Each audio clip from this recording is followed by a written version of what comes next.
Enquanto os outros irmãos conseguem se assentar, olhe para dentro de si. O Senhor não desloca essa quantidade de pessoas numa sexta-feira à noite para que a gente possa vir aqui cumprir um protocolo, para dar início ao grupo, começar com um louvor, com uma música que nos leva à adoração, para depois vocês ouvirem uma palavra, rezarem mais um pouco, finalizar o grupo e vocês ir embora. O Senhor não brinca com um dia sequer da nossa vida. Feche um pouquinho os teus olhos.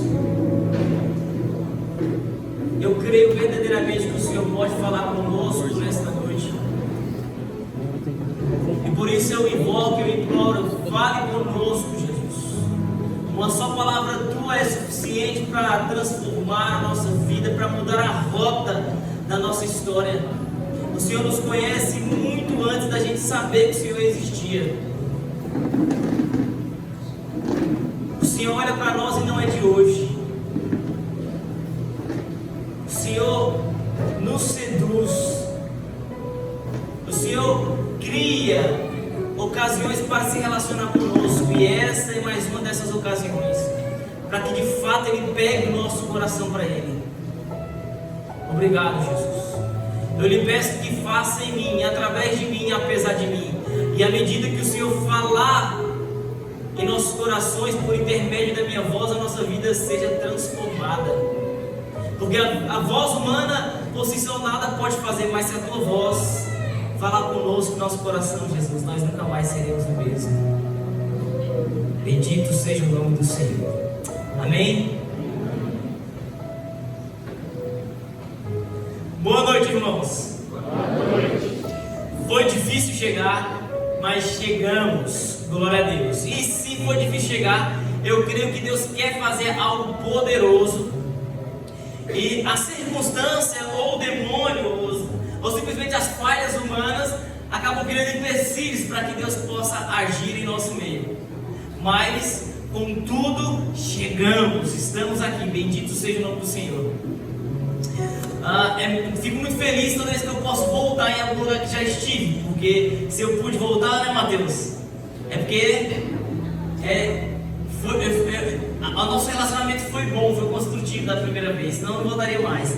Então, se eu estou aqui hoje novamente, é porque laços vão sendo criados e construídos. Bendito seja o nome do Senhor. Você está bem, né, Mateus? Muito bom te ver aqui, cara. Que bom.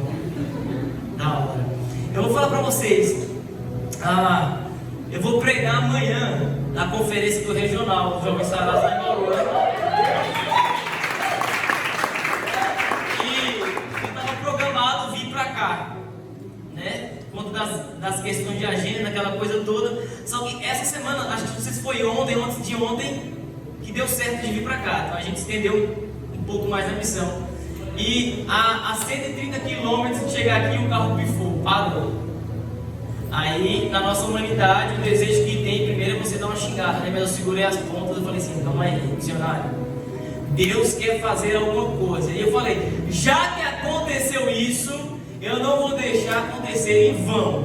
Eu falei para minha esposa veio comigo também, minha esposa e meus filhos. E era para estar aqui, mas por conta desse fuzuê todo, eles foram descansar enquanto eu vim pregar. E eu falei para ela: fique atenta, porque um cristão, ele não perde tempo com nada.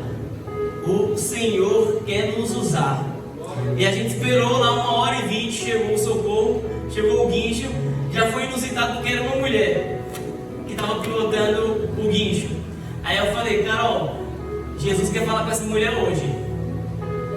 Não sei se é através de mim ou através de você.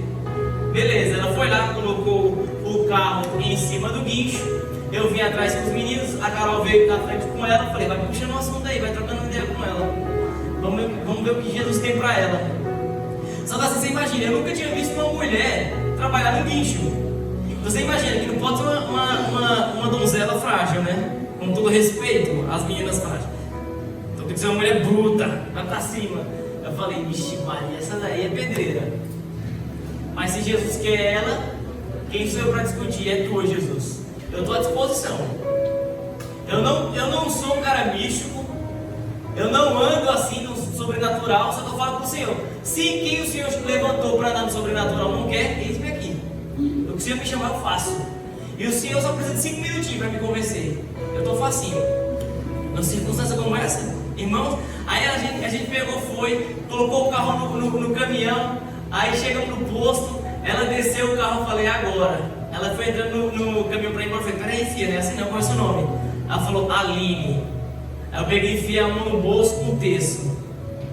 Eu falei: Aline, eu estava indo para uma missão, esse caso fatídico aqui me atrasou, mas para um cristão nada é à toa. Ela já arrumou a postura e olhou para o meu lado assim. Eu falei: Aline, é o seguinte, se Jesus fez você vir ao meu encontro hoje, é porque Ele quer falar com você. A menina já tremeu as pernas já. Eu peguei e falei para ela assim, ó: não importa a questão, a dúvida, Jesus é a resposta. Pronto, acabou a mulher. Desmontou. Assim, eu estava na adrenalina para falar o que estava no meu peito, e ela querendo falar, e ficou aquela briga. Ela falou assim: logo hoje. Pois é, foi hoje que Ele escolheu a Aline. Aí eu entreguei o que dava para ela, né? Ela ficou meio cambaleando assim. Eu falei: o caminho para chegar nele é ela. Ela regalou o olho assim, como se estivesse perguntando: ela quem? Eu falei: a Virgem Maria. Aí eu peguei, saquei o texto, joguei na mão dela, zarpei. Então eu tenho para mim que o pretexto que Deus arrumou para que a Virgem Maria chegasse ao coração da Aline foi uma pregação em São José do Rio Preto, no Jovem Sarado de São Francisco. Mas Deus estava morrendo de sede por aquela alma. A sede de Deus por ela encontrou a sede dela por Deus. E os meus 2 filhos do meu lado, os que já andam, os mais velhinhos, a minha esposa com o nenenzinho no colo, todo mundo olhando assim, e eu falo: aprende. Porque vocês serão Everton 2.0, naquele nível. E a Aline se desmanchando na frente deles. Aí os dois assim: da hora. Isso é Espírito Santo, irmãos. Jesus não perde tempo. Agora eu vou tirar o foco daquilo que Deus quer fazer por conta de um carro quebrado. Depois a gente vê como é que faz esse negócio aí. Mas eu vim aqui porque Deus quer falar essa noite. E o que Ele entregou para a Aline, Ele quer entregar para muitos aqui pelas mãos da Virgem Maria. Amém? Bendito seja Deus. Irmãos, me pediram para falar sobre o avivamento pelas mãos da Virgem Maria. Repita assim: avivamento. Avivamento. Repita: Virgem Maria. Virgem Maria. Agora você vai dar um sorriso bem bonito e vai falar assim, ó: a Virgem Maria é uma gracinha. A Virgem Maria é uma gracinha. Olhe para quem está do seu lado e fala assim: Maria não é uma mulher qualquer. Quem está do outro lado aqui agora, ó, fala: Maria não é uma mulher qualquer. Irmãos, eu acredito que nesses meus 10 anos de caminhada, um dos assuntos que eu mais falei na minha vida foi a respeito da Virgem Maria. Faz um tempo que eu não prego sobre ela, mas é um dos assuntos que eu mais falo. Se for pegar a história toda, assim, né, da minha caminhada, do meu ministério, é sobre a Virgem Maria. E olha só, o termo avivamento, geralmente, não é um termo que se associa muito à mediação da Virgem Maria, porque o termo avivamento, ele foi colocado com mais amplitude, com mais evidência no meio protestante.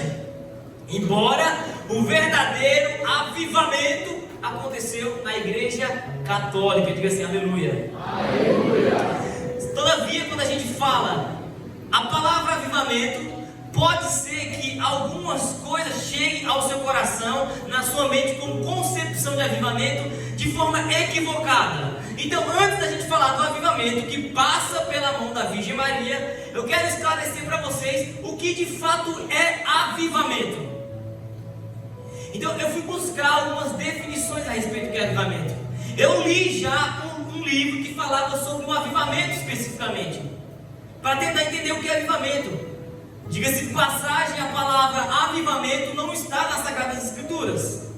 Se você for procurar na Bíblia, você vai ler, você não vai encontrar a palavra avivamento, o termo avivamento. Você pode encontrar avivar, avivarei, mas avivamento não tem na Bíblia. Assim também como trindade não tem na Bíblia. Só que não temos problema com isso, porque somos católicos, amém? Nós cremos numa tradição que se dá de forma oral. Tá, mas vocês me perguntam assim, então o que é avivamento e o que a Virgem Maria tem a ver com isso? Então, para a gente chegar ao discernimento daquilo que é avivamento, a gente vai então primeiro falar o que não é avivamento, mas que por vezes passa pela nossa cabeça uma concepção equivocada do que seria avivamento. Presta atenção. Evangelização, mover de evangelização, não é avivamento. Talvez você fale assim: agora a missão Jovens Sarados São Francisco lá em Rio Preto começou a evangelizar, e essa evangelização está causando um monte de coisa. As pessoas estão se convertendo, estão vindo para Jesus. A gente entendeu e aprendeu técnicas eficazes de evangelização, ou seja, está acontecendo um grande avivamento em Rio Preto por conta do mover evangelístico, por conta da evangelização. Não necessariamente. Pessoas convertidas, ela tem o intuito de evangelizar. Quando eu experimento alguma coisa que eu gosto demais, que transformou a minha vida, eu tenho uma tendência a levar isso para outras pessoas. E não necessariamente isso se dê por conta do avivamento. Embora o avivamento genuíno ele desperte um mover de evangelização de forma sobrenatural. Um dos avivamentos que eu li foi o avivamento do país de Gales. E olha só que interessante, começaram a estudar para ver onde tinha despertado o avivamento do país de Gales, e chegaram à conclusão que isso começou com um homem que começou a chorar os seus pecados. Ele batia no peito, arrependido de todas as faltas que já tinha cometido na vida. E um dia, como outro qualquer, o filho dele cabula na escola, não vai para a escola, mata a aula e vai para o parque. Em dado momento, ele vê o pai dele vindo de longe, passeando por esse parque. Ele pula dentro de uma moita para se esconder e fica lá esperando o pai dele passar para não ver que ele matou a aula. E quando o pai dele vai chegando perto dele, ele escuta o choro do pai dele. Ele achou aquele estranho, achou que o pai dele estava passando por algum problema. E quando o pai dele passa perto do lugar que ele estava escondido, o pai dele estava chorando: dai-me almas, ou arranque a minha. Dai-me almas, ou fique com a minha. E ele recebeu o impacto do Espírito Santo por conta do clamor que o pai dele fazia. E depois ele descobriu que o pai dele fazia isso há meses. Andava pela cidade, que eles moravam no país de Gales, pedindo as almas de Gales para Deus. E fazia penitência, jejum e oração em arrependimento pelos seus pecados. Um homem, irmãos. Um homem. Aí depois, é claro, a história se desenrola e eles vão encontrando outras pessoas que nutriam a mesma sede pela presença de Deus, em arrependimento pelos pecados e uma sede por almas. Alguém aqui já ouviu falar do avivamento do país de Gales? Poucas pessoas, né? Levanta a mão, quem já ouviu falar? Existem relatos que as pessoas passavam na fronteira e eram batizadas no Espírito. Na hora que entravam no país, se arrependiam dos seus pecados. As igrejas começavam a encher de pessoas sem ter um horário marcado para isso, e as pessoas não iam embora. Começavam a se criar turnos para ficar adorando Jesus naquele ambiente, e as pessoas não conseguiam entrar, abarrotado. Esse cara, ele conta que ele trabalhava numa carvoaria. Ele saía da igreja, ia direto para a carvoaria, cumpria a carga horária dele, passava em casa, tomava banho e ia direto para a igreja. Chegava lá, a igreja estava abarrotada e não tinha ninguém para conduzir a reunião. O próprio Espírito fazia isso. Alguém inspirado pegava o microfone e começava a entregar uma palavra de encorajamento, uma profecia. O outro daqui a pouco suscitava ali, pegava o microfone e começava a cantar uma canção de adoração.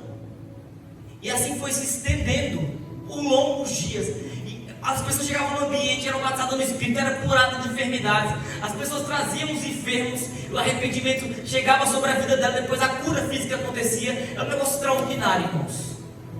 E começou a tomar conta do país inteiro. Só que antes disso, não tinha um mover de evangelização, especificamente.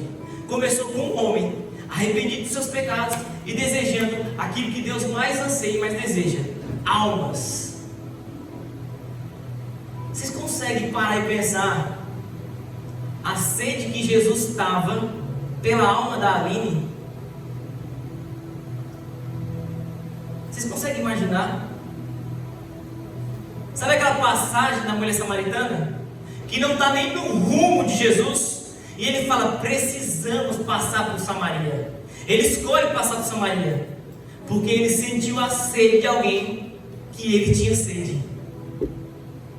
E olha só, depois que ele encontra a mulher samaritana, ela sai de lá, ela entra na Samaria e ela leva a cidade inteira para Jesus. Está na Bíblia isso. E olha que interessante, vamos dar uma adendo aqui na mulher samaritana. Tem todo aquele diálogo, né? Jesus pede água para ela, e ela fala: como é que você pede água para mim que sou mulher, você sendo judeu? E aquele diálogo todo, tem um diálogo ali até grande. Sabe por que é grande esse diálogo? Porque era uma mulher que estava ali.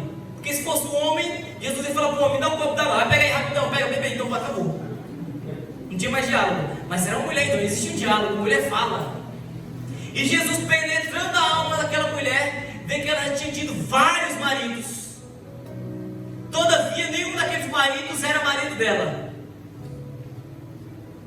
Aí ela fala: reconheço que você é profeta. Aí Jesus fala para ela, né, que não é nem naquele monte nem no outro que vai adorar a Deus em espírito e verdade, mas os verdadeiros adoradores que Deus procura, os que adoram de fato em espírito e verdade. Tem todo aquele diálogo, e ela pega e sai de lá, após ter pedido para Jesus a água que Jesus tinha, que produziria nela uma fonte e nunca mais ela teria sede. Aí ela sai e vai para onde?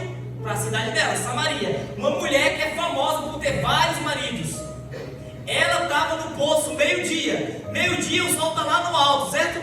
Rachando, ninguém ia buscar ela meio-dia. Então ela vai meio-dia por conta da vergonha pública que ela sofria para ninguém encontrar ela lá. Mas é naquele momento que ela vai para não ser encontrada por ninguém. E por quem ela é encontrada? Logo por Deus naquele lugar.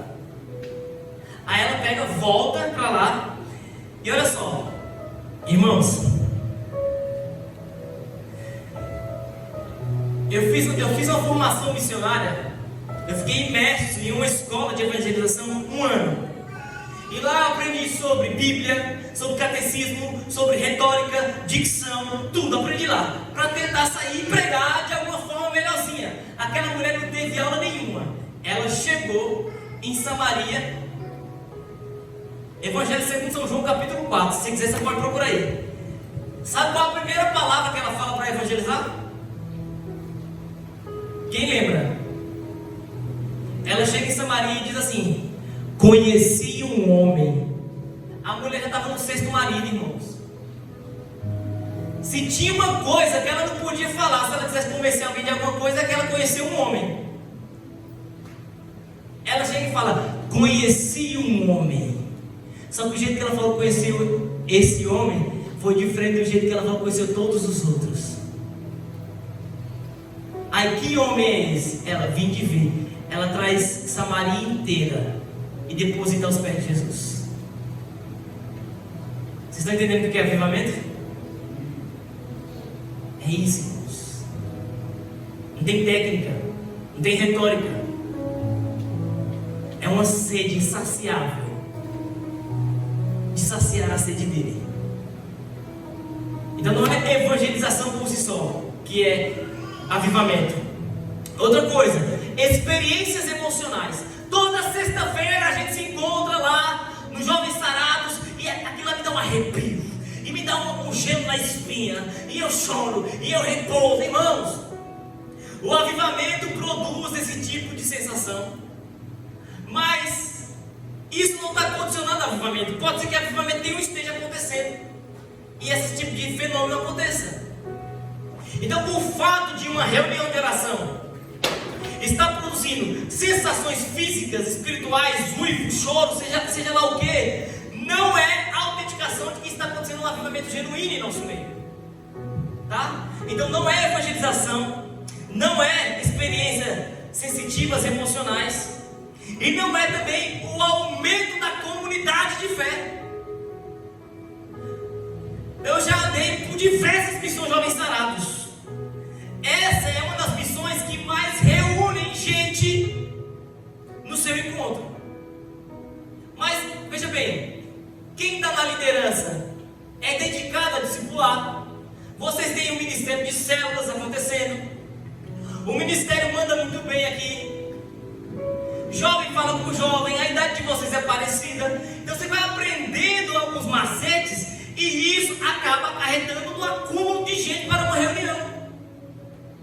Tem uma predisposição já existente no povo que está nessa região.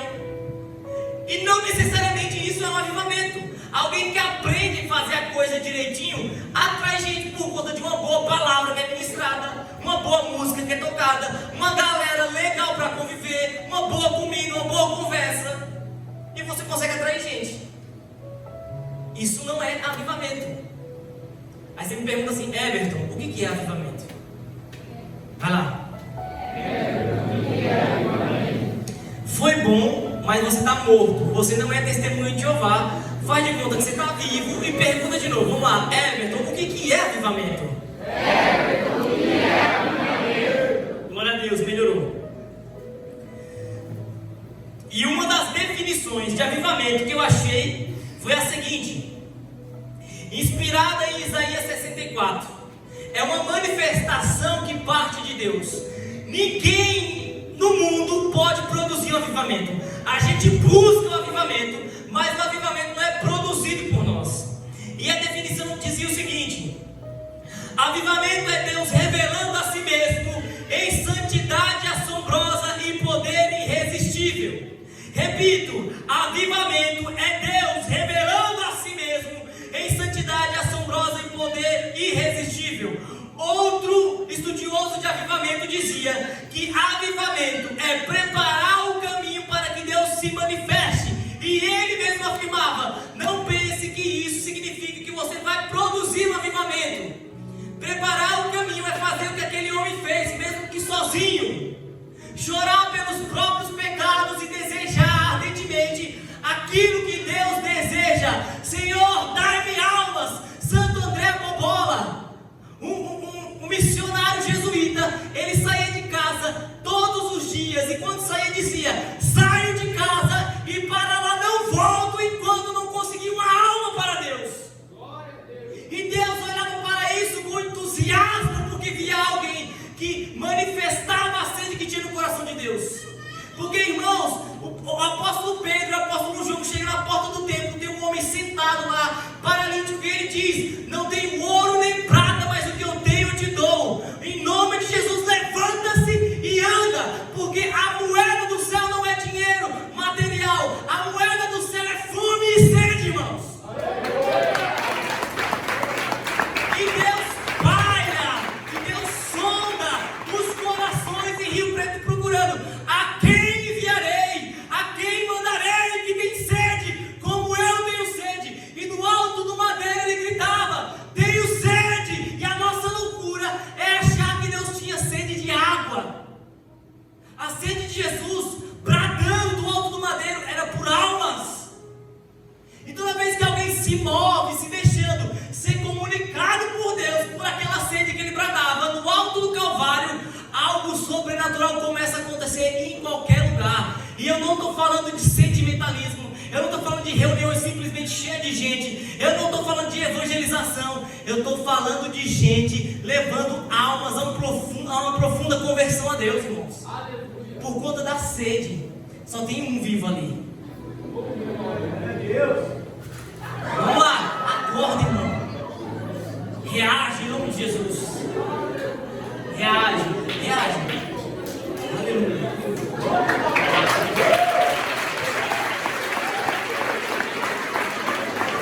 Agora, a pergunta é: o que a Virgem Maria tem a ver com essa história? Porque me pediram para falar do avivamento segundo a mão de quem?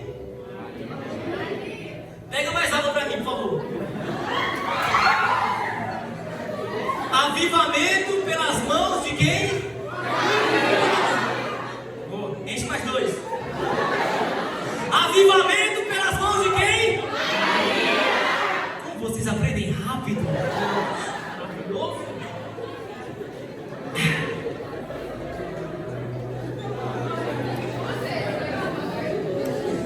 Irmãos,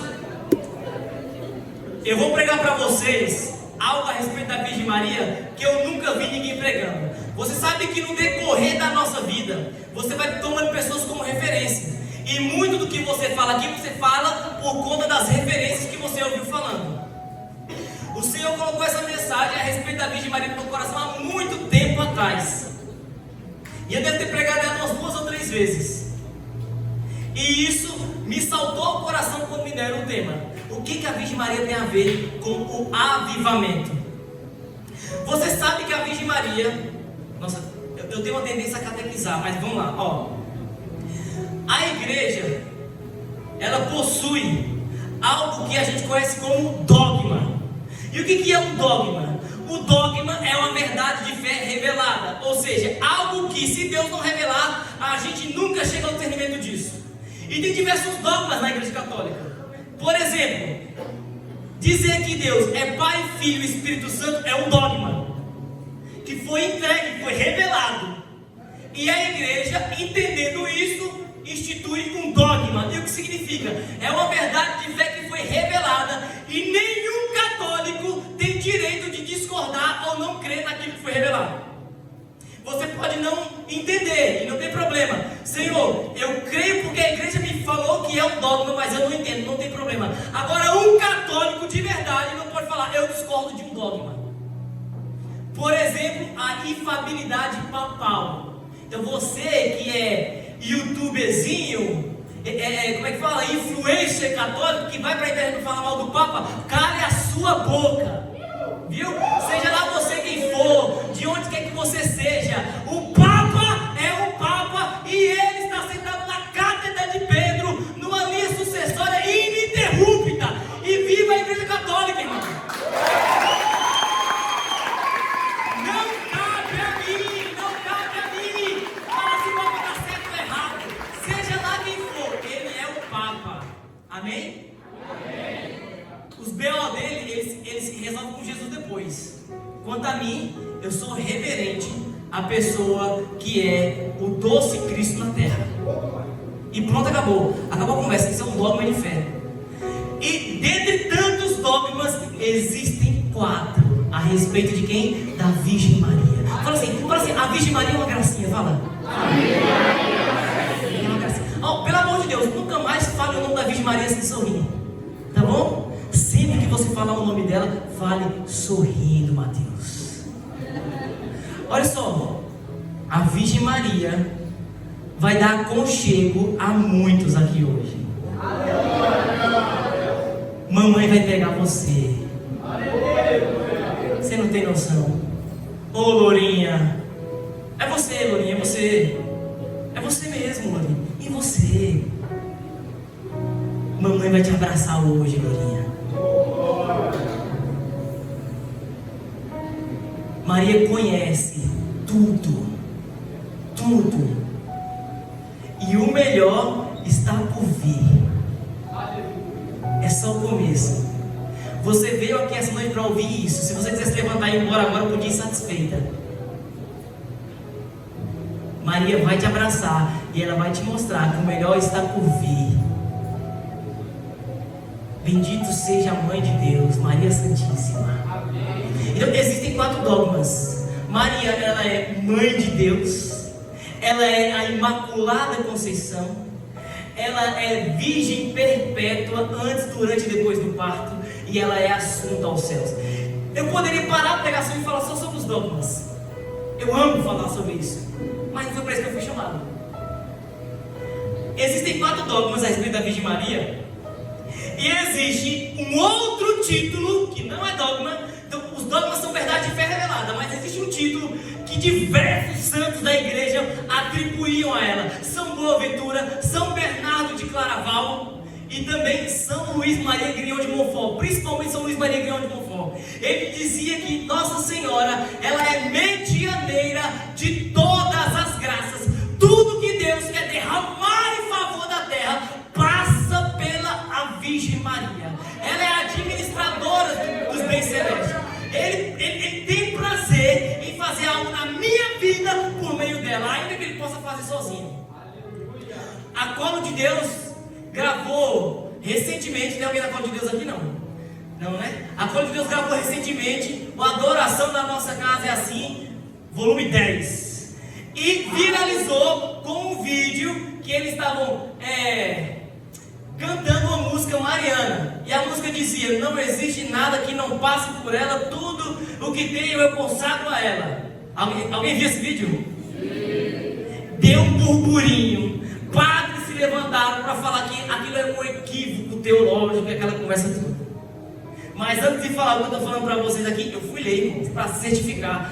E os santos falavam de maneira categórica e sem poupar elogio. Tudo que Deus quer fazer na terra, Ele passa por ela. Porque a maior de todas as graças foi a encarnação do Verbo. E se a encarnação do Verbo aconteceu por meio do ventre dela, imagine tudo mais que venha a acontecer, irmãos. Você está entendendo? Olha só. Paulo escrevendo, presta atenção. Paulo escrevendo a Timóteo diz que Jesus é o único mediador entre Deus e os homens. Diga amém. Amém. Todavia nós sabemos que nós somos os membros místicos do corpo de Cristo. E se a cabeça é medianeira do contato com o Pai, o seu corpo também tem que ser. E essa cabeça foi gerada junto do corpo. E foi gerada através do ventre de uma mulher. Não pode um ventre gerar a cabeça e o outro ventre gerar o corpo. Isso nem na ordem natural, nem na ordem da graça, porque seria uma anomalia. É o que diz São Boaventura e São Bernardo de Claraval.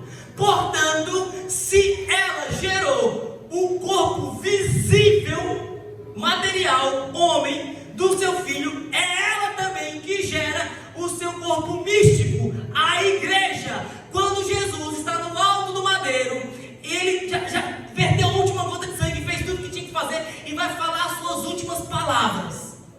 Imagine que você está morrendo, depois de ter sido flagelado, você está lá no chão, puf, morreu. Aí está quase morrendo ali, aí você tem os últimos minutos para falar o que é de mais importante. O que você falava? Pega o meu celular e posta uma foto minha, partiu, morreu. Não era isso que você ia fazer. Você ia falar o que há de mais importante para ser dito. O que Jesus faz? Vendo o discípulo a quem ele amava, e do lado dele sua mãe, ele diz: mulher, eis aí teu filho. Filho, eis aí tua mãe. João está representando a igreja inteira. Jesus está falando, da mesma forma que ela gerou o Deus encarnado, o meu corpo místico, que é a igreja, vai ser gerado através dela. Cola nela, João. Cola nela, que tudo passa por meio dela. Agora, você vai ver, Everton. Vai lá. Tá bom, Everton. Vamos lá. Se tiver algum protestante aqui, seja bem-vindo. Maria vai te pegar. Olha só. Veja bem. Acompanhe o raciocínio para não boiar. Todas as grandes manifestações de Deus na terra, Ele fez, mas antes isso foi intercedido por quem? Por ela. Aí o protestante olha para nós e fala assim: me mostra na Bíblia. Não é? Está na Bíblia? Pois é, então vamos olhar na Bíblia para falar para o protestante. E você pega a sua Bíblia aí, rabisca ela agora, marca, cola um post-it, faz tudo para você guardar isso, pelo amor de Deus. Não me faz gritar à toa, tá bom? Pega a sua Bíblia e abre aí num dos evangelistas que mais falou sobre a Virgem Maria. Evangelho segundo São Lucas, capítulo 1, versículo 26. Lucas 1, 26. Olha só, eu vou repetir para você aquilo que a gente vai meditar e buscar nas Sagradas Escrituras comprovação na Escritura para provar isso que eu estou falando para vocês, certo? Vocês estão me entendendo?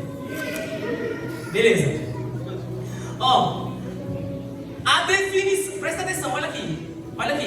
A definição de avivamento é o que? É Deus, fala comigo, Deus se manifestando na terra,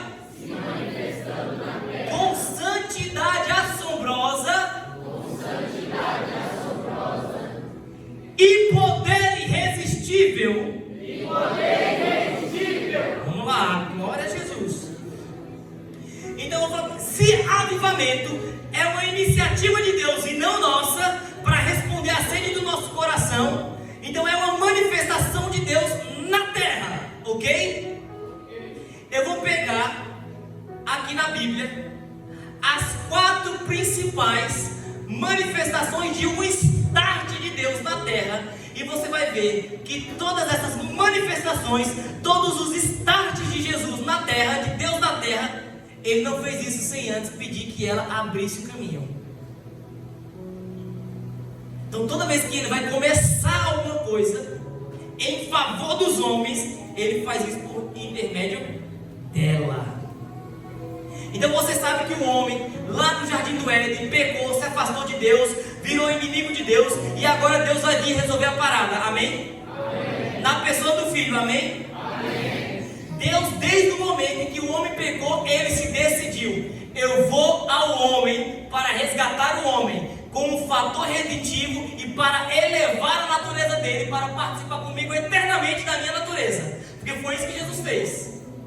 Ele nos redimiu, pagou o preço do nosso pecado, a dívida que pesava sobre nós, Ele pagou, e não simplesmente pagou a nossa dívida, Ele elevou a natureza humana, e agora eu e você podemos ser chamados de filhos de Deus, irmão. Glória a Deus.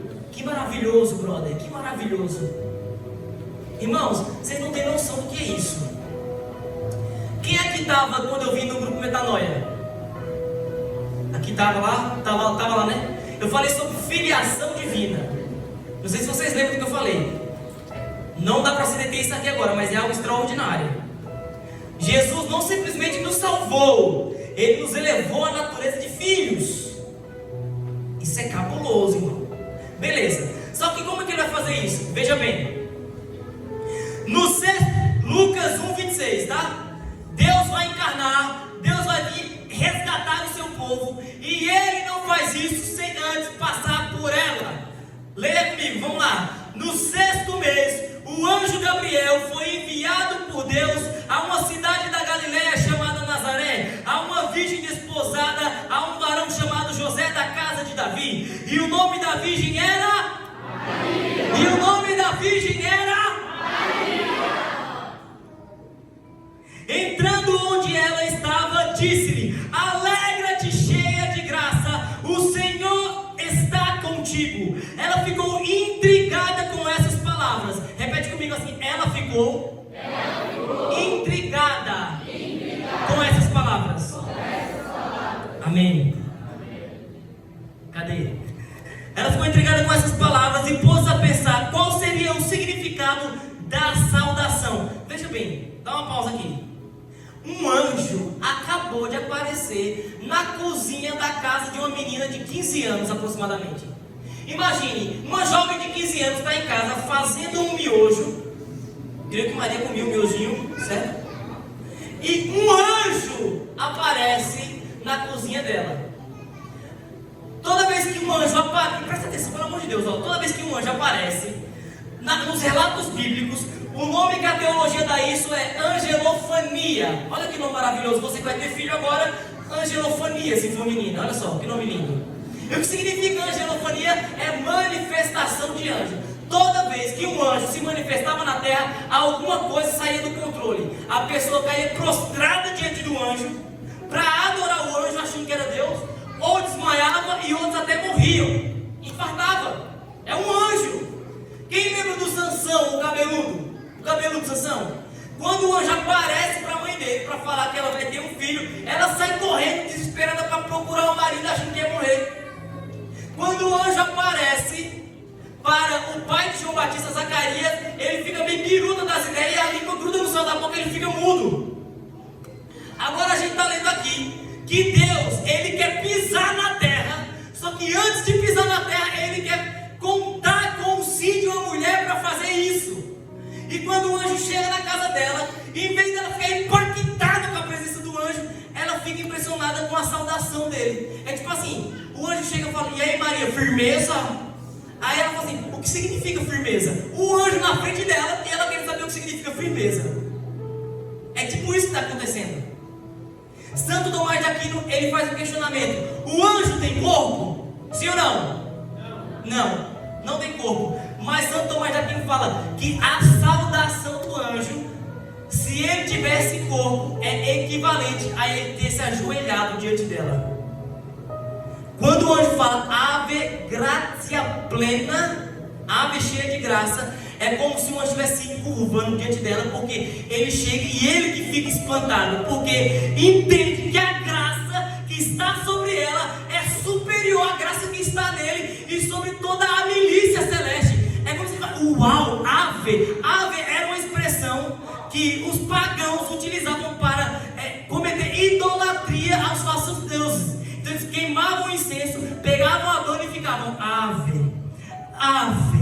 E o anjo usa da cultura, porque na hora que ele chega diante dela, ele fala: uau, ave, que caritomene. O anjo fala assim: não cabe mais nada nela a não ser graça.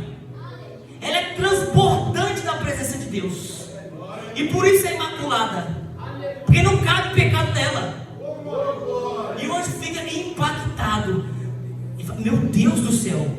Eu tive uma vez uma aula com um padre americano e ele falava assim: todos nós, cada um de nós, temos um nome no céu que só Deus conhece. Qual é o seu nome? No céu você não vai ser chamado de Priscila. Existe um nome escrito na palma da mão de Deus que só Ele conhece, e Ele vai te chamar por esse nome. O padre falava: naquele instante, olha só, naquele instante o anjo estava revelando o nome próprio de Maria no céu. Então, falar que Maria é cheia da graça não é um adjetivo, tipo assim, fulana de tal é uma boa cozinheira, fulana de tal faz bem tal coisa, fulana de tal é cheia de dinheiro. Não é isso que ele está falando o nome próprio dela. É aquela a qual não cabe outra coisa a não ser graça, porque Deus a plenificou de graça. Quando a gente vai ler no português, a gente fala ave cheia de graça, certo? Esse copo aqui já está pela metade, mas esse aqui está como? Cheio, mas ele não está transbordante. Eu ainda consigo colocar mais água nesse copo. Então quando eu falo que uma coisa está cheia no português, não significa que ela está transbordante. No original fala que ela está plena. Se eu colocar mais graça nela, derrama, não fica nela. Então toda vez que Deus direciona graça para Maria, sabe o que acontece? Pega em você. Está entendendo? Toda vez que a graça de Deus toca Maria, não cabe mais nela, quem está do lado dela pega, recebe. Afinal de contas, Maria não, né? Maria é nossa vizinha, Virgem Maria. Beleza? Vamos combinar? Veja bem. Então Deus quer salvar a humanidade, e esse é o start mais expressivo de Deus na terra. Ele quer vir, ele quer salvar a humanidade, e ele vai perguntar se uma menina de 15 anos dá o sim para que ele encarne. Olha só, o anjo chega, faz a proposta. Você consegue imaginar como que está o céu agora? Todo mundo olhando para baixo. Você imagina como é que está o inferno? Todo mundo olhando para cima. E Satanás está assim: se ela falar assim, nós está lascado. E o céu está falando: se ela falar assim, Deus vai pisar na terra. Imagina a tensão que está nesse momento no céu, irmão. Cadê os palmeirenses de novo? Palmeirense, levanta a mão, palmeirense. Final do campeonato mundial. É hora de lavar a alma, tá 0-0. Vai ter um pênalti nos 45 do segundo tempo. Meu Deus do céu. Meu Deus do céu. E o anjo vem e pergunta para ela, né? Ó, presta atenção aqui. Cadê? Deixa eu ver onde que eu estava. Eis que conceberá darás à luz o filho, e o chamará com o nome de Jesus. Ele será grande, será chamado Filho do Altíssimo, e o Senhor Deus lhe dará o trono de Davi, seu pai.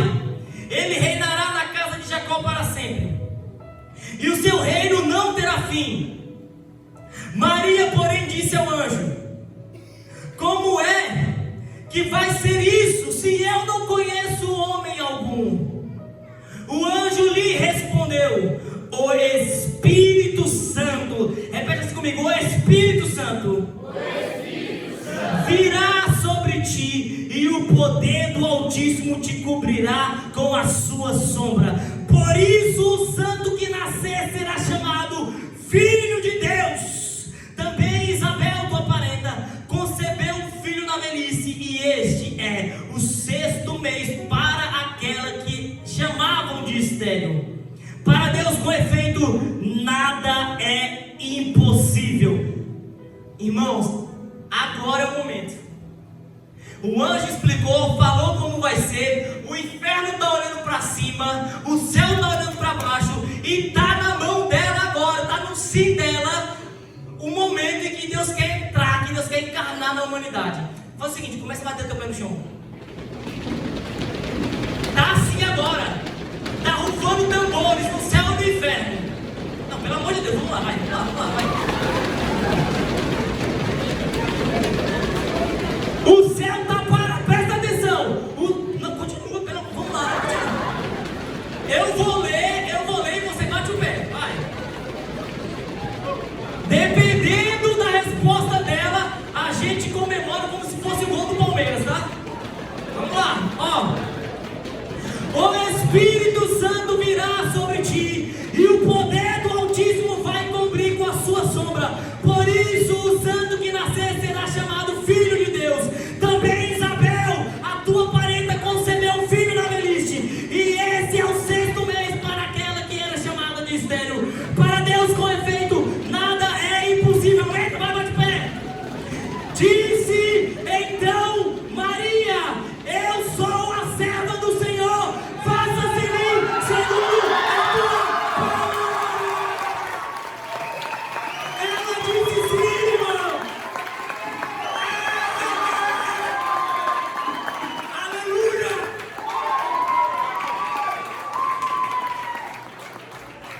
A minha pergunta para você que tem esse sentimentozinho protestante no seu coração: que avivamento na história da terra é maior que a encarnação do Verbo, irmão? E ele não acontece sem antes Deus contar com o sim dela. O que é avivamento? É Deus se manifestando com santidade assombrosa e poder irresistível.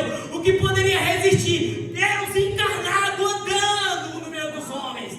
Irmão, olha só, se liga. Uma das convenções mais rápidas da Sagrada Escritura, se liga, irmão. Uma das convenções mais rápidas da Sagrada Escritura é a conversão de um homem chamado Mateus. Não é Mateus? Jesus chega e fala para ele: Mateus, vem. Ele levanta e vai. Uma das convenções mais rápidas. Sabe o que é isso? Santidade e poder irresistível. Antes mesmo da voz de Jesus chegar aos ouvidos de Mateus, o olhar de Jesus cativa Mateus e fala: levanta, vem embora, sai da morte e vem para a vida. É o que Deus está falando para você agora.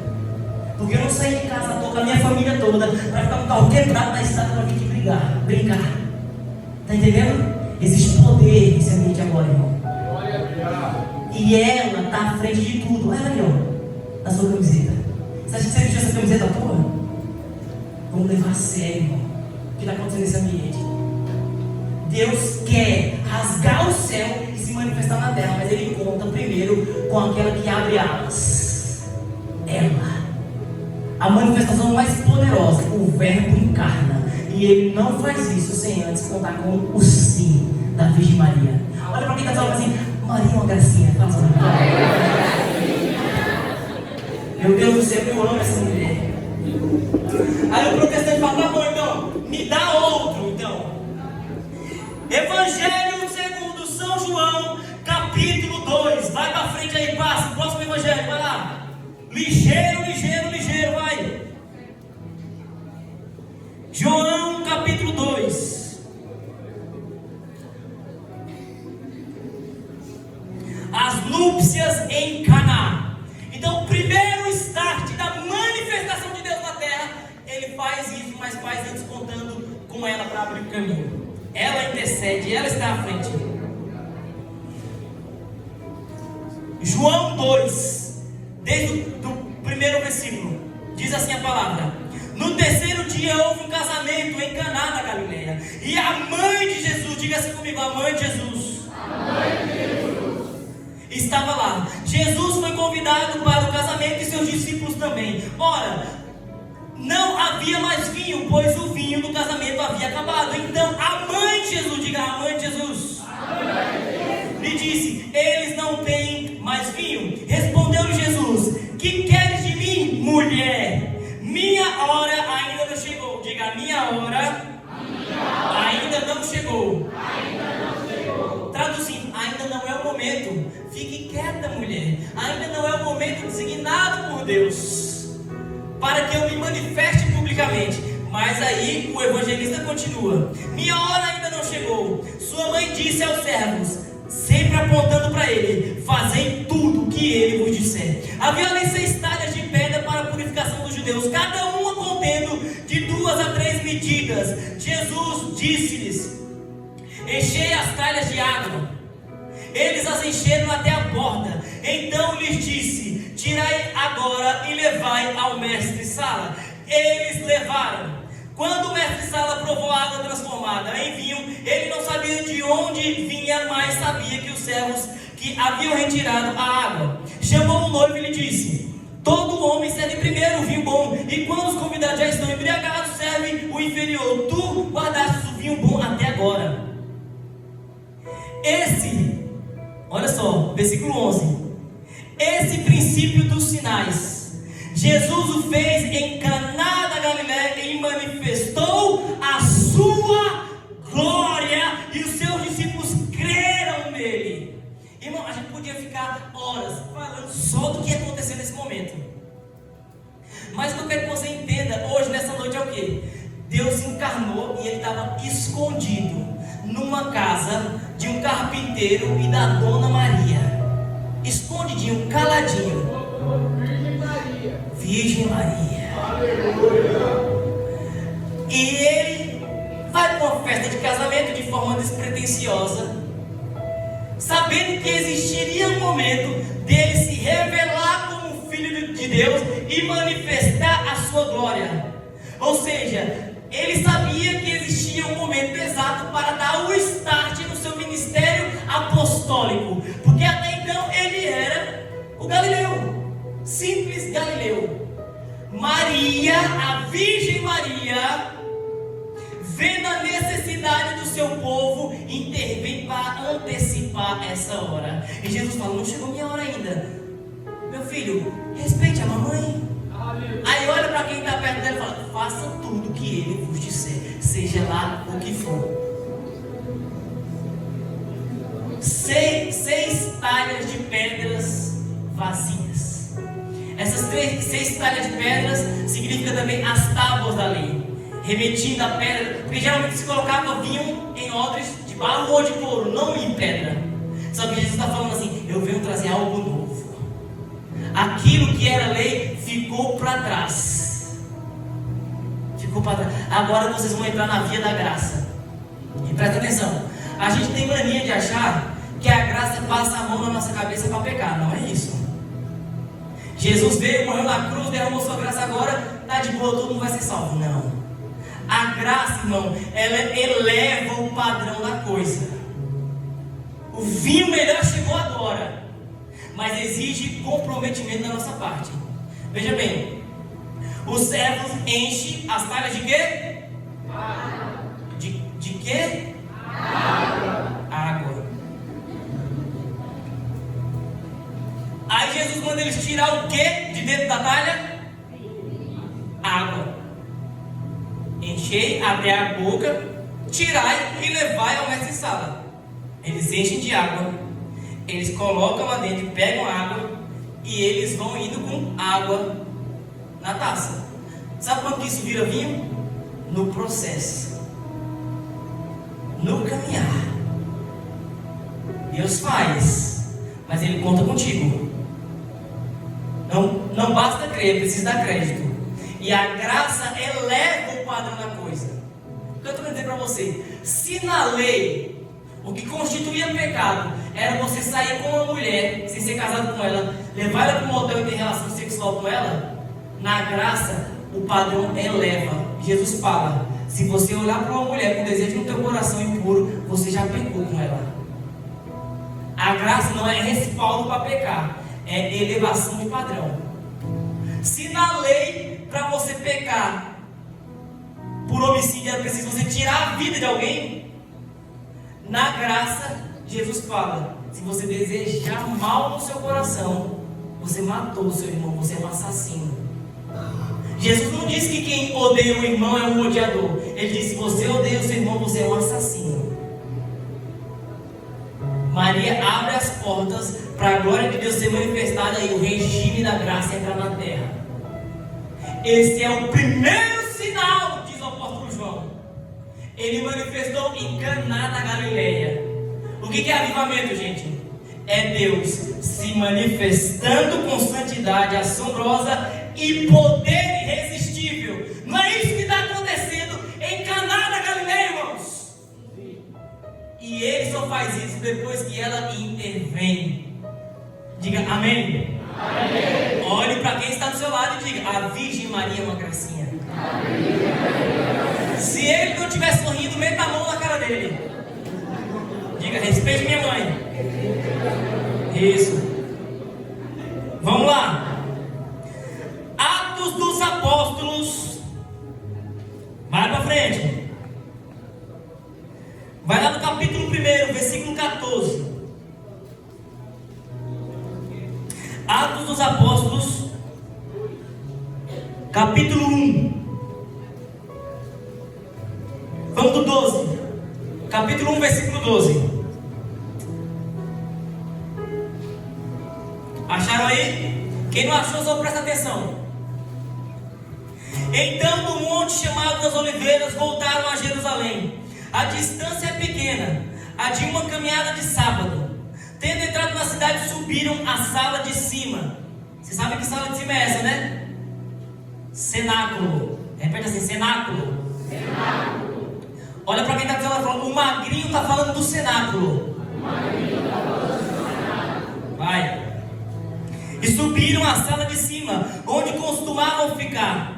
Eram Pedro e João, Tiago e André, Felipe e Tomé, Bartolomeu e Mateus, Tiago, filho de Alfeu, e Simão, os Zelotas, e Judas, filho de Tiago. Todos estes unanimemente perseveravam na oração, com algumas mulheres, e entre as quais, ó a ênfase, Maria, a mãe de Jesus, com seus irmãos. Você sabe do que a palavra de Deus vai falar, né? Se você continuar lendo, o Pentecostes. Vocês não estão me entendendo, não é possível. Irmãos, o maior evento da face da terra não é o Rock in Rio, não é o Vila Mix. É o que a palavra de Deus vai narrar aqui agora, em Atos capítulo 2. O Pentecostes. Deus se manifestando com santidade assombrosa e poder irresistível. Presta atenção. A igreja estava amordaçada. Eles estavam, se você continuar lendo, vai falar que eles estavam trancados, com as portas fechadas, por medo dos judeus. Pedro estava no meio deles. O Espírito Santo é esposo da Virgem Maria, e o Espírito Santo não é um cafajeste. Ele casou com Maria, gerou um filho nela e não se separou dela. Se tem alguém que está falando dela, é o Espírito Santo, o esposo dela. Se eles estão ali reunidos para receber o Espírito Santo, uma coisa que ela não precisa é receber o Espírito Santo que está nela. pioneira, sabe do quê? Da igreja apostólica que vai nascer.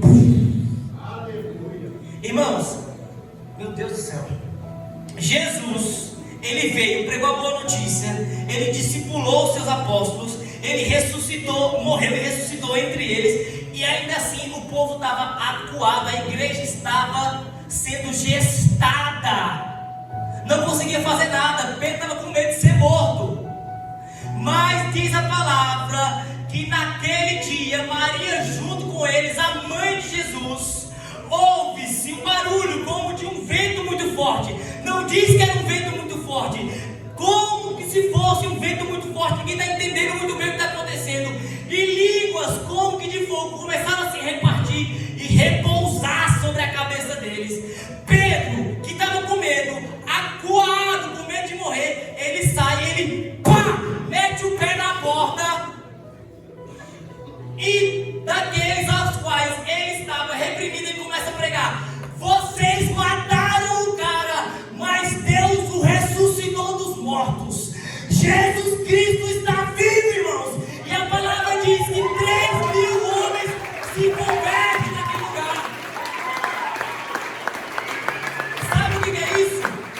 É a igreja nascendo no seu ser apostólico. E o que é a igreja, irmãos? É o corpo místico do Cristo nascendo. Eu e você nascendo naquele momento, irmãos. Porque onde o membro da igreja pisa, a igreja inteira pisa com ele. Eu estou aqui pregando a palavra, mas comigo está Pedro, está André, está Mateus, está Bartolomeu, e por isso que eu tenho ousadia para falar isso, porque eu sei que não estou sozinho. E se tiver que morrer como eles morreram, eu dou a minha vida para a igreja, irmão. Sem erro. Mas a igreja só sai para esse seu id apostólico depois que é gestado no ventre sobrenatural da Virgem Maria. Não existe nada que não passe por ela, e ele tem prazer em fazer assim. Todos os start, irmão, todos os start, ela vem como premissa. Vamos lá, vamos de novo. Quando o protestante perguntar alguém para você, como é que o protestante fala? Vai, fala para mim, vê se você aprendeu.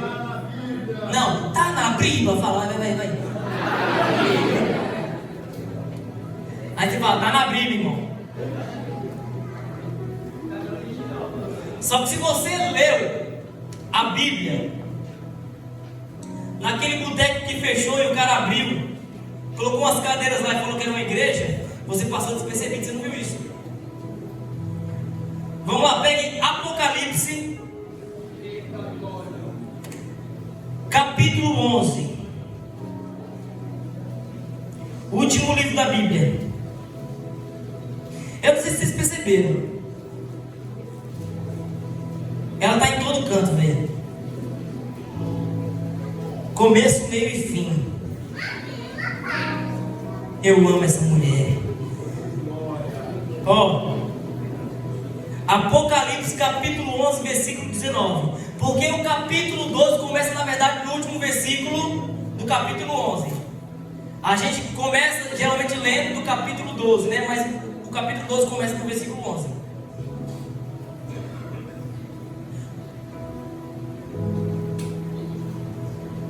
O templo de Deus que está no céu se abriu, e apareceu no templo o que? A arca da aliança. Repita comigo: arca da aliança. Houve relâmpagos, vozes, trovões, terremotos e uma grande tempestade de granizo. Um sinal grandioso. Repita: um sinal grandioso. Apareceu no céu uma mulher. Não, pelo amor de Deus, irmão, não briga comigo não. Uma mulher. Glória a Deus.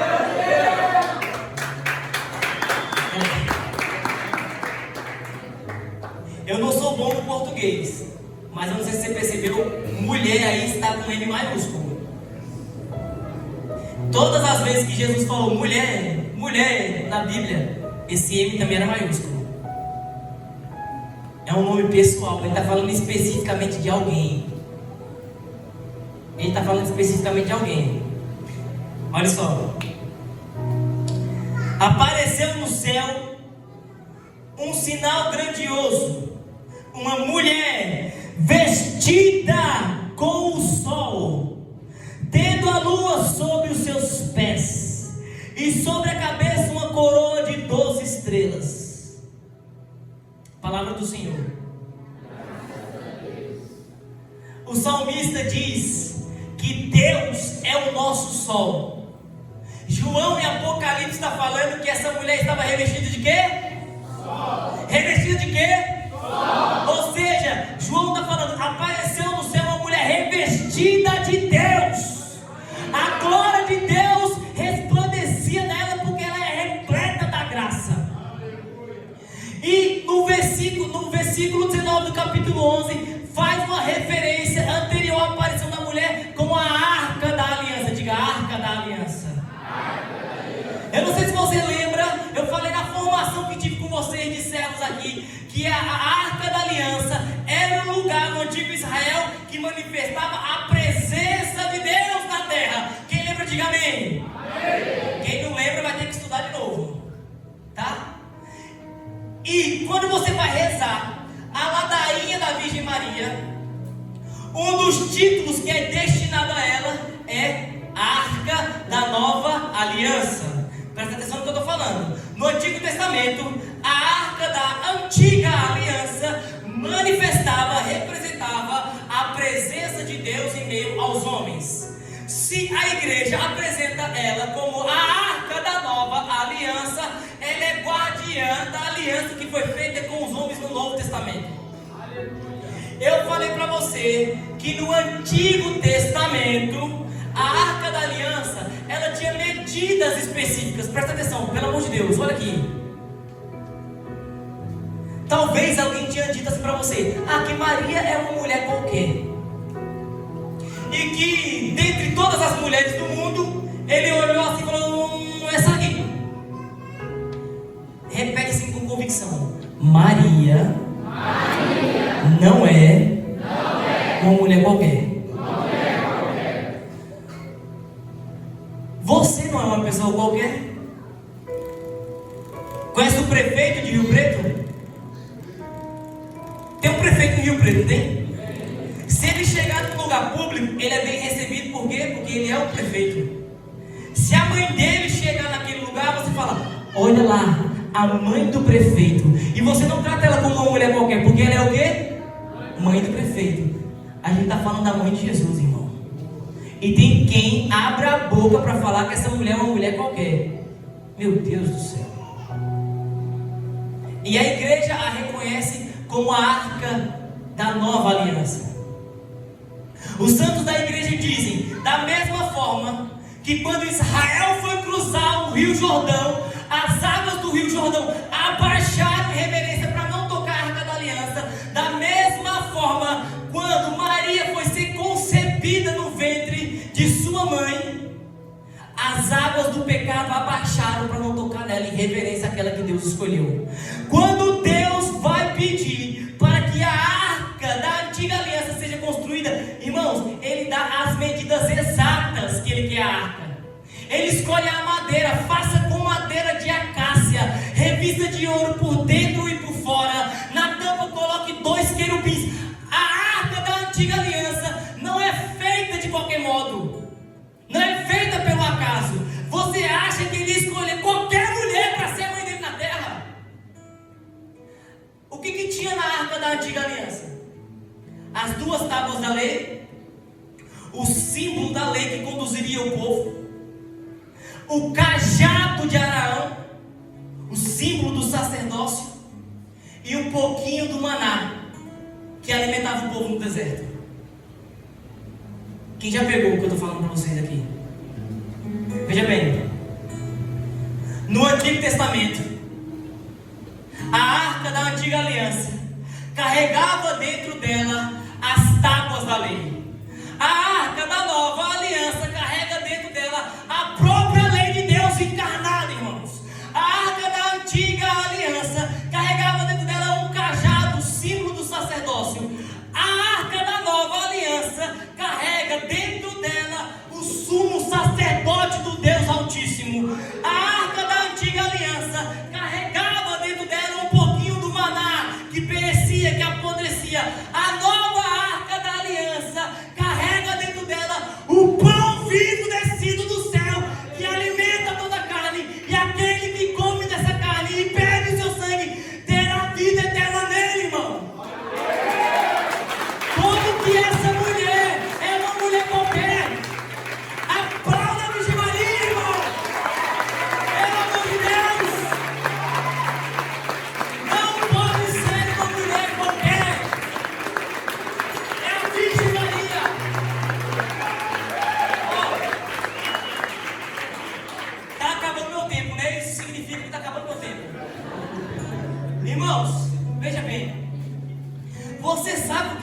céu.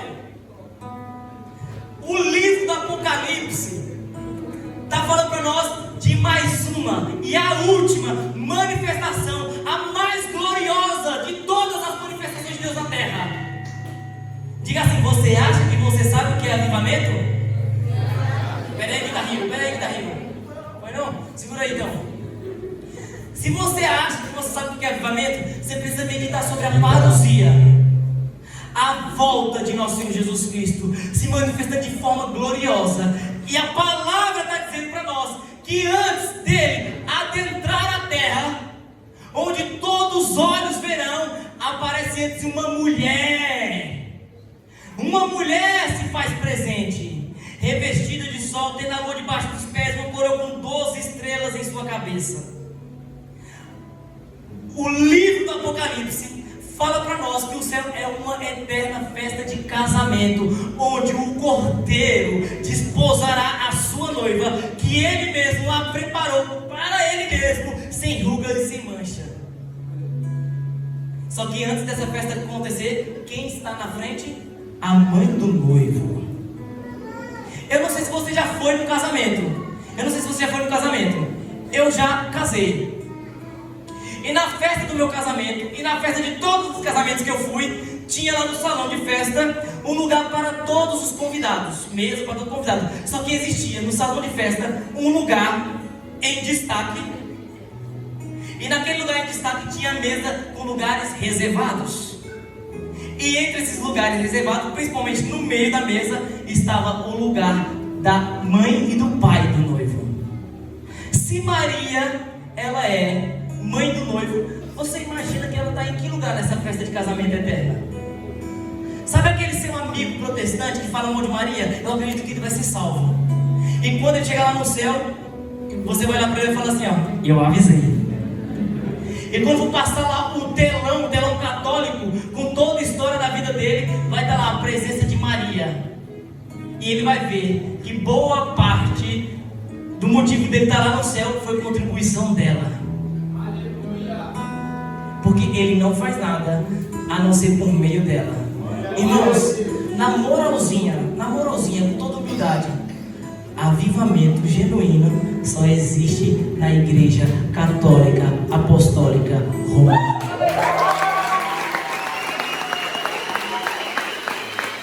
Na moral, na humildade e o avivamento, escute bem, o avivamento que resvala nos irmãos protestantes é só um respingo daquilo que nós, enquanto católicos, estamos e iremos experimentar.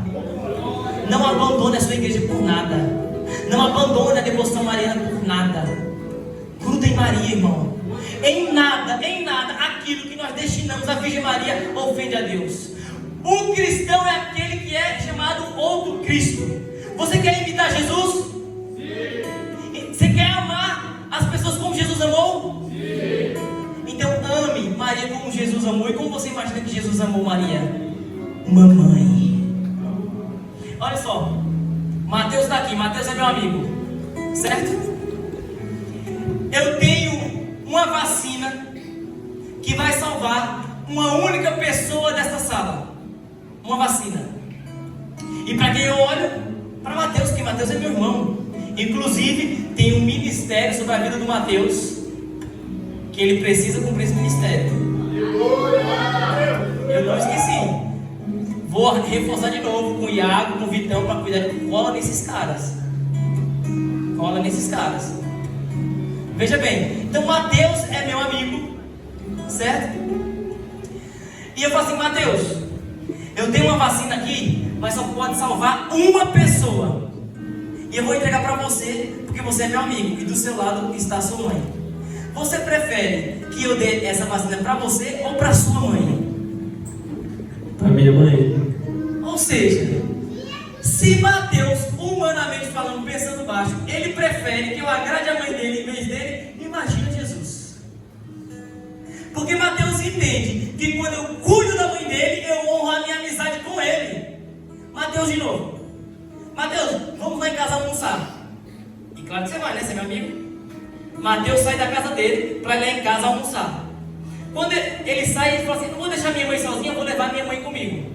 Ele bate na porta lá de casa, e quando eu abro a porta, tá ele e a mãe dele. Aí eu falo assim: Mateus, você pode entrar, sua mãe não. Você entraria lá em casa, Mateus? Não. Estava comprometida a relação ou não estava? Aí você acha, você diz que adora Jesus, você convida Jesus para sua casa, mas você impede que Maria entre lá, e você quer que Jesus encare isso de boa? Na moral, irmão, na moral, lembro do meu tempo de escola, Mateus. Começava o xingamento lá, né? Não sei o que lá, filho, você não sei o que lá. Daqui a pouco alguém falava: não sei o que lá, é sua mãe. Eu tô... Xingou a mãe. Podia o pau tá quebrando, cadeira voando. Se falasse alguma coisa da mãe, o cara se levantava assim: a minha mãe não.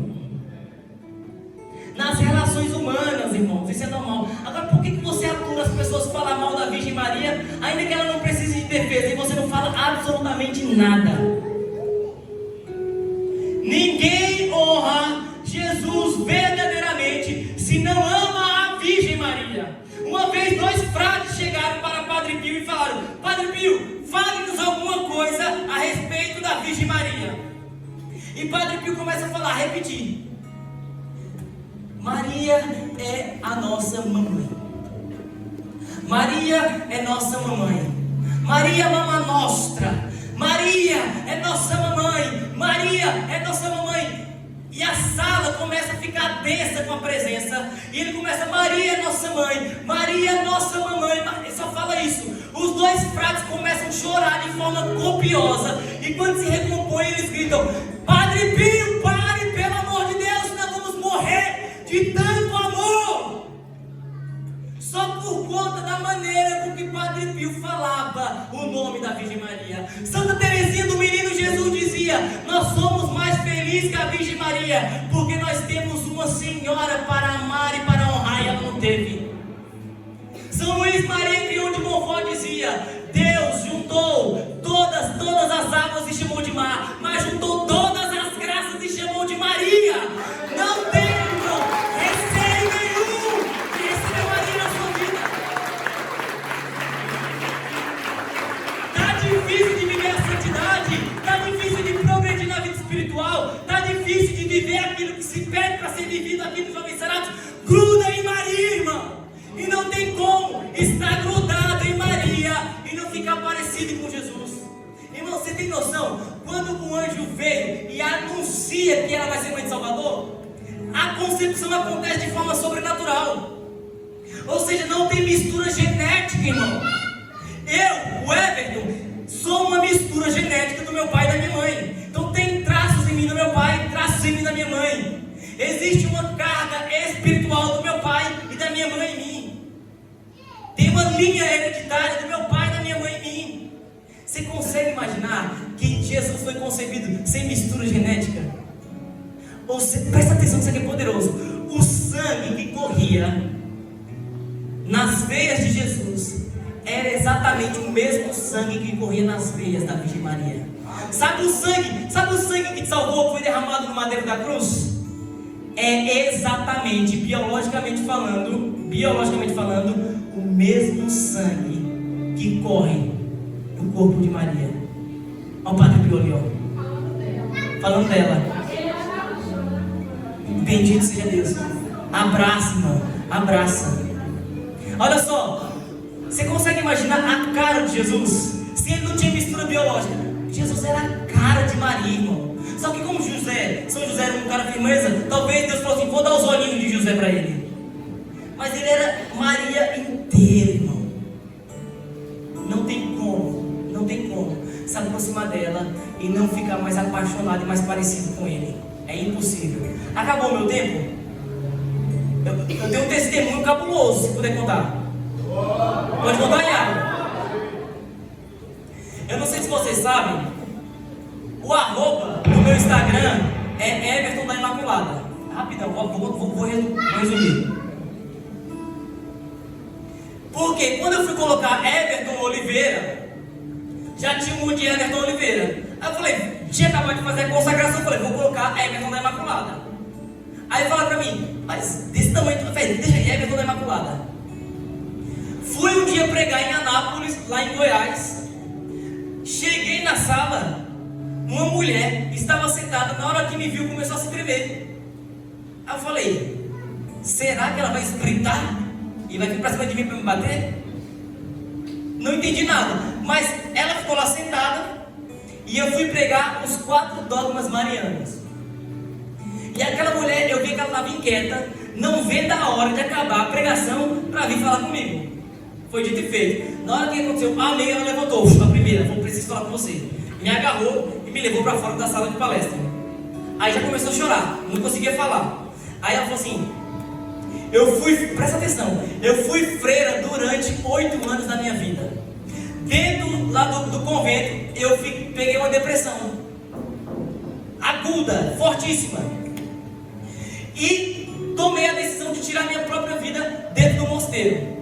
Com hábito e tudo, fui para dentro da minha cela, amarrei uma corda, coloquei meu pescoço na corda, e na hora que eu ia pular do banquinho, a voz de uma mulher falou no meu ouvido, eu te amo. E uma imagem da Virgem Maria que estava na escrivaninha dela virou. Puf. Ela recebeu um impacto no coração dela, tirou a corda do pescoço e começou a chorar. Aí falou, meu Deus do céu, que situação que eu estou. Uma freira, com hábito e tudo, com a corda no pescoço para se matar. Eu sou uma vergonha. Tirou o véu da cabeça e falou, vou embora do convento. Só que não tinha coragem de voltar para casa, porque quando ela foi, a família era contra ela ir. Ela falou, não vou voltar, não vou dar esse vexame. Ela saiu do convento com uma bolsa contendo R$20 dentro dela. Era a única coisa que ela tinha. E foi para Anápolis tentar a vida, sem parente, sem conhecer ninguém. Falou que chegou em Anápolis, começou a bater de porta em porta. Falou assim, ó, eu lavo, eu passo, eu cozinho, eu só quero de salário um lugar para dormir e comida. Ela falou que encontrou uma casa para acolher ela, começou a receber um salário, depois foi lá e alugou uma casa, foi morar sozinha. Morando sozinha, a depressão veio de novo. E um dia que ela estava sozinha em casa, e ela começou a buscar na internet maneiras de se matar. Daí ela achou lá um tal de afogo, não gosto nem de falar. Enfim, ela achou uma maneira lá e foi tentar se matar. Só que no meio dessa tentativa de suicídio, ela desmaiou, bateu a cabeça no chão, ficou desacordada. Quando levantou, viu que ainda estava viva e falou, não é possível, eu sou um miserável, nem me matar eu consigo. Daí foi na gaveta da cozinha buscar uma faca para cortar os pulsos. Não achou uma faca lá. Olhou na janela, viu a BR e falou, pronto, vou me jogar na frente do caminhão e aí eu liquido a minha vida.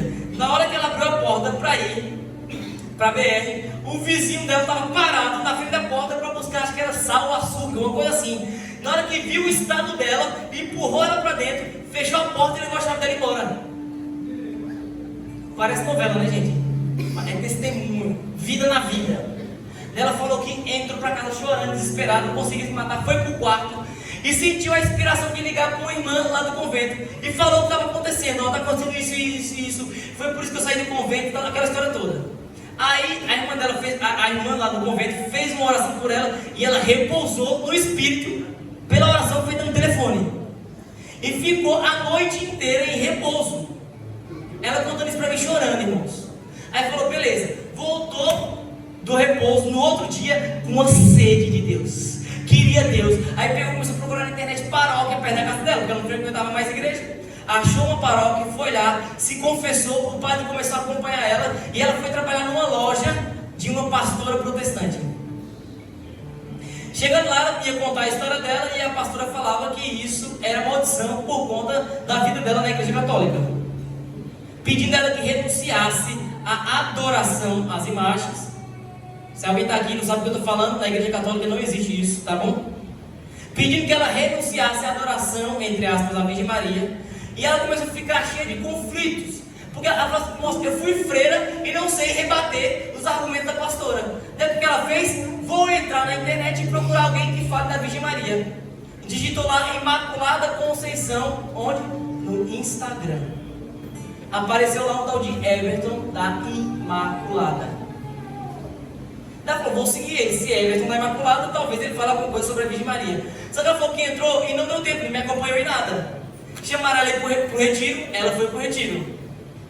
Aquela ânsia do coração, sem saber, porque queria alguém para falar sobre a Virgem Maria para ela. E ela pedia: por favor, Virgem Maria, envia alguém para falar sobre você a mim.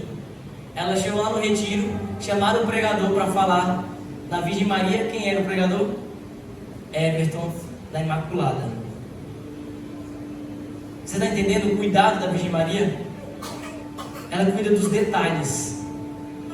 Dos detalhes. Irmãos, não criem resistência. Maria quer chegar aqui e agora com afago materno no coração de cada um de vocês. Feche um pouquinho os teus olhos aí. E aquele que crê verá a glória de Deus, que passa por esse arqueduto da graça chamado Virgem Maria. Existe um ministério arrefecido no teu coração? Existe um medo que tenta te assombrar e dizer que você não vai dar conta?